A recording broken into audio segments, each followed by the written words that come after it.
Okay guys, saan na po kami napunta? Marutan na pupunta namin. Pupunta kami sa maputik na lugar.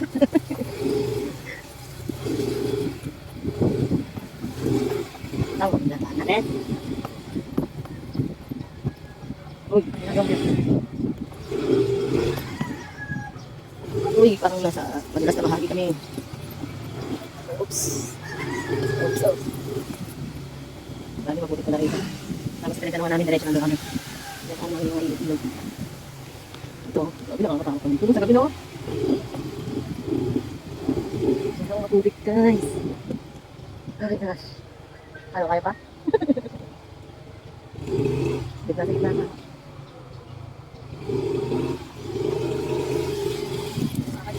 Diyan lang po. Isan ko dyan. Kakalawa ka na. Hindi, wala ka. Dito siya na. Hindi na nga. Ganyan pa naman ako nasa kabila. Iba tayo. Palinday na kaya ka. Grabe mo. Nasa kanya na.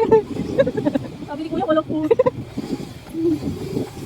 Grabe. Grabe na. Ano to? Sobrang maputi. Grabe naman. Ano ba sa gilid ka? Ay, hindi natin natin.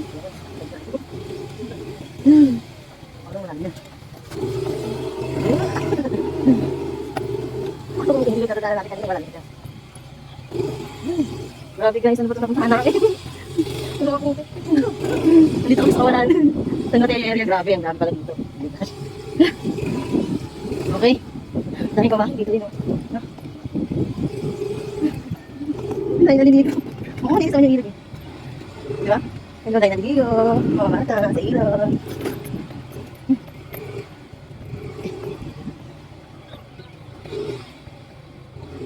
Negative. Ayun o. Ay, maputik. May tubig na ganyan isang uwan. Kaya yan, pero kaya yan. Ayun yan. Kaya ko nga rin eh. Ay, nalang ka. Ha? Hindi, dinidigaran kami doon eh. Eh, problema dito yung pinakamababang kilometers. Kaya nagtanong. Ayun, nagtanong ako kay Manong kung may madadaan ng ilog. Wala naman. Ayun, Maputik lang. basta itong Ilay mo lang. Ingat. Ingat kayo. Sige. Umalis na. Ulat ka. Okay. Bakit ka ba ay baka? Grabe hindi ka na. Kung maputik pa ito sa ano. Sabi niya.